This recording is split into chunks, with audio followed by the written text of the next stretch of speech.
ایک 14 سالہ 16 سالہ تعلیم حاصل کرنے والا اسٹوڈنٹ یہ نہیں جان پاتا کہ اس کو زندگی میں کیا کرنا ہے. وی ہیو سین کہ پاکستان میں ہر سال لاکھوں اسٹوڈنٹس یونیورسٹی سے گریجویشن پوسٹ گریجویشن کی ڈگری لیتے ہیں, لیکن ڈگری لینے کے باوجود وہ اپنے پیرنٹس سے پوچھ رہے ہوتے ہیں کہ ابا جی مجھے بتائیں میں آگے کیا کروں,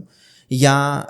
وہ جاب نہیں حاصل کر پاتے. تو جو تعلیم انہوں نے حاصل کی ہوتی ہے اس تعلیم کی بنیاد پہ ان کو جاب نہیں ملتی, تو وہ بالکل 180 ڈگری اینگل پہ اپنے کریئر کو ہی بدل لیتے ہیں. لیٹس سے کہ we have seen so many doctors کے جو اس وقت فری لانسنگ کر رہے ہیں, we have seen so many engineers کے جو ٹیچنگ کر رہے ہیں. بہت سے انجینئرس سی ایس ایس کرتے ہیں, بہت سے انجینئرس کیا کرتے ہیں کہ ان کو جاب نہیں ملتی تو وہ فری لانسنگ کرتے ہیں, وہ آئی ٹی انڈسٹری میں آ جاتے ہیں. پھر ہم نے دیکھا ہے جویریہ کہ اگر آپ ایک اسٹوڈنٹ کے اکیڈمک بیک گراؤنڈ کو دیکھیں, اگر آپ اس کے اکیڈمک لیڈر کو دیکھیں تو اس میں آپ کو بہت زیادہ ویریشنس نظر آئیں گی.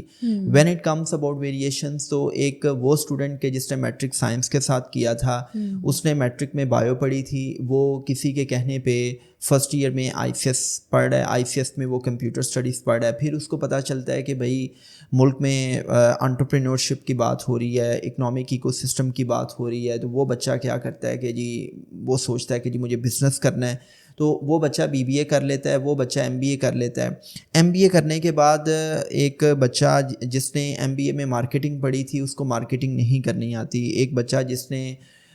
انٹرپرینورشپ پڑھی تھی اب وہ جاب حاصل کرنے کے لیے تگ و دو کر رہا ہے. تو جب ہم اس قسم کے سارے سٹیریو کو دیکھتے ہیں تو اس کے پیچھے بہت بڑی وجہ یہ ہے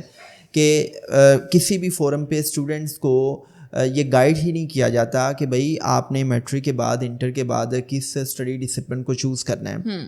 کانٹریری ٹو دیز پریکٹسز ان پاکستان, ہمارا جو نیبرنگ کنٹری ہے انڈیا میں ایون اب ایئرلی چائلڈہڈ ایجوکیشن میں وہ اپنے اسٹوڈنٹس کو گائیڈنس دیتے ہیں کہ بھئی آپ کی یہ پرسنالٹی ٹائپ ہے, یہ آپ کے فطری رجحانات ہیں, آپ کی یہ نیچرل ٹینڈنسیز ہیں. تو ان فطری رجحانات کی بنیاد پہ آپ اپنے ٹیلنٹ, آپ اپنی اسٹرینگس کی بنیاد پہ اگر اس اسٹڈی ڈسپلن کو چوز کریں گے تو آپ بہتر انداز میں زندگی گزار سکتے ہیں. تو آبویسلی ہمارے ملک کے مسائل کی جو بہت بڑی وجہ ہے اس میں بنیادی وجہ یہ ہے کہ ایک تو وہ لوگ کے جو ان پڑھ ہیں وہ بھی ہمارے لیے ایک بہت بڑی لائبلٹی ہیں, اور انفارچونیٹلی جو پڑھے لکھے ہیں وہ اس سے بھی بڑی لائبلٹی ہیں, کیونکہ جب ریاست ان کو جاب نہیں دے پاتی یا وہ لوگ جاب نہیں لے پاتے اپنی انکمپیٹنسز کی وجہ سے یا اپنے پور اکیڈمک بیک گراؤنڈ کی وجہ سے, یا جو ان کا اکیڈمک بیک گراؤنڈ ہے اس میں اتنی ویریشنس ہوتی ہیں کہ جاب دینے والا بھی یہ سوچتا ہے کہ یار یہ بندہ کنسسٹنٹ ہی نہیں ہے, پہلے اس نے سائنس پڑھی ہے, پھر آئی ٹی پڑھا ہے, پھر اس نے بزنس پڑھا ہے, تو یہ میرے ادارے میں کیا ویلیو ایڈ کرے گا. تو وہ جو پڑھا لکھا نوجوان ہے وہ بھی ریاست کے لیے ایک لائبلٹی ہے, اور یہی وہ لوگ ہیں, یہی وہ نوجوان ہیں کہ جن کے اندر پھر مایوسی نا امیدی آتی ہے اور یہ نوجوان ملک سے باہر جانا چاہتے ہیں. تو آبویسلی اگر ہم نے اپنے ملک کے نوجوانوں کو رائٹ ڈائریکشن میں, رائٹ ٹریجیکٹری میں